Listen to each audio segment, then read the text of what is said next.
巫女看见夫人的肚子，顿时愣住了。她一眼就看出夫人的孩子将会成为朝鲜的月亮。还没来得及恭喜夫人，巫女脸色又变得凝重起来，因为她发现女孩虽拥有王后的命，却也因此会引来杀身之祸。在夫人离开之际，她立马追上去，承诺自己会拼上性命保护女孩。这个巫女是朝鲜众多巫女中法力最强，也是最有希望成为下一届国巫的人选。她拥有预见未来的能力。夜里，巫女预测到王室有血光之灾，前去查看，正好撞见太后爪牙杀害对大王有威胁的王室宗亲。看着对方死在自己眼前，巫女吓得呆愣在原地，还没来得及逃跑，就被发现了，一路被人追杀，掉下了山崖。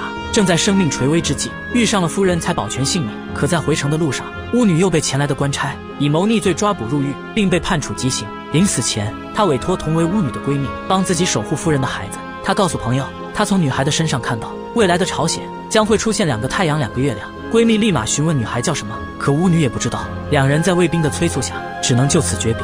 第二天，巫女被处以极刑。就在她被行刑的那一刻，女孩出生了。夫人为她取名烟雨。13年过去，烟雨已经出落得亭亭玉立。她的父亲是文官之首，哥哥许言也在这一年高中状元。这天，烟雨和母亲一起进宫参加哥哥的受封礼。在行跪拜礼时，烟雨被一只蝴蝶吸引，跟着他的指引来到了一座庭院。而这边，世子正准备爬墙离开，听见有人进来，立马警惕起来。看见进来的是个漂亮小姑娘，不自觉就盯着对方看起来。烟雨只顾着看蝴蝶，没注意到不远处的墙头有人正偷看着他。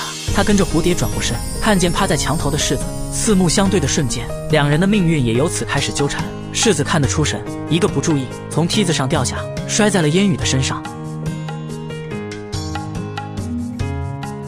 两人尴尬地站起身，世子看烟雨不像宫女，一本正经地质问烟雨怎么会在宫中。烟雨不知道世子的真实身份，见他鬼鬼祟祟，便怀疑对方是小偷。正巧世子手里的包袱掉在地上，里面的东西散落一地。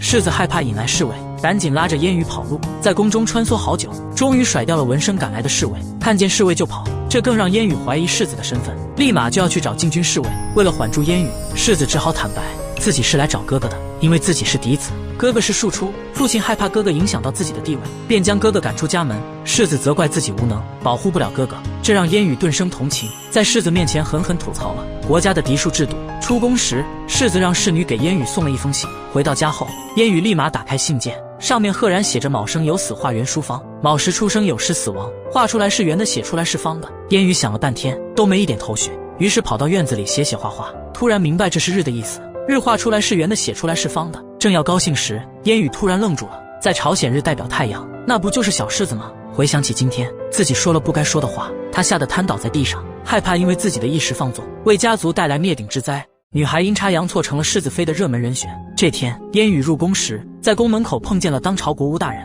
他拥有预见未来的能力。国务看着宫门口的女孩，顿时瞪大了双眼，因为他清晰地看见女孩未来会是朝鲜的王后，但也因此会招来杀身之祸。他突然想起13年前闺蜜临死前的托付，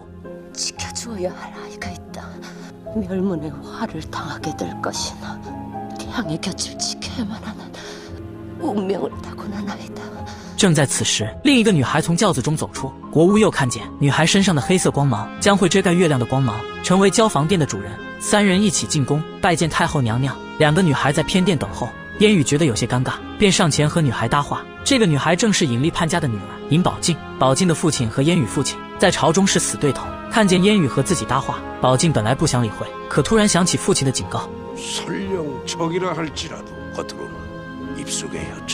宝静无奈地叹了口气，立马换了一副嘴脸，和烟雨聊起了天。没过多久，太后召见了烟雨两人。在行跪拜礼时，国务正躲在屏风后面观察两人的面相。两人未来都会是朝鲜的月亮，具有王后之相的烟雨会有杀身之祸，而不具有王后之相的宝静却会成为交房殿的主人。他明白两人的命运无法改变，便决定顺其自然。会面结束，国务向太后禀告：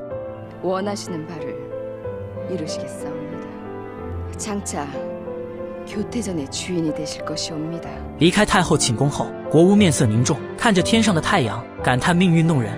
而这边，王上和众大臣在花园遇到了准备离开的烟雨和宝静。王上看着两个女孩，突然起了考教之意，于是便询问两人不言温室术是什么意思。宝静从小就是按照标准的贵族女培养的，平日除了女工刺绣，接触最多的便是女的女诫，对于王上的问题听都听不懂，更别谈说出自己的见解。相反，烟雨面对王上的问题对答如流，他明白王上这是借助典故，告诫两人不要多话，以免招来灾祸。王上满意的点点头，心中对于世子妃的人选也有了抉择。宝镜看着笑容满面的烟雨，再想起之前拜见太后时公主对烟雨的亲近之意，心里极度的发狂。隔天，宝镜进宫时遇见一个鬼鬼祟祟的太监，问他是不是许烟雨。世子想约他见一面，宝镜没有说是也没说不是。太监见对方默认，传完话就离开了。宝镜心里暗暗发狠，世子找烟雨，难不成是看上他了？一想到这，宝镜恨不得撕碎烟雨。想起刚才太监说的地方，一个恶毒的计划在宝镜心里诞生了。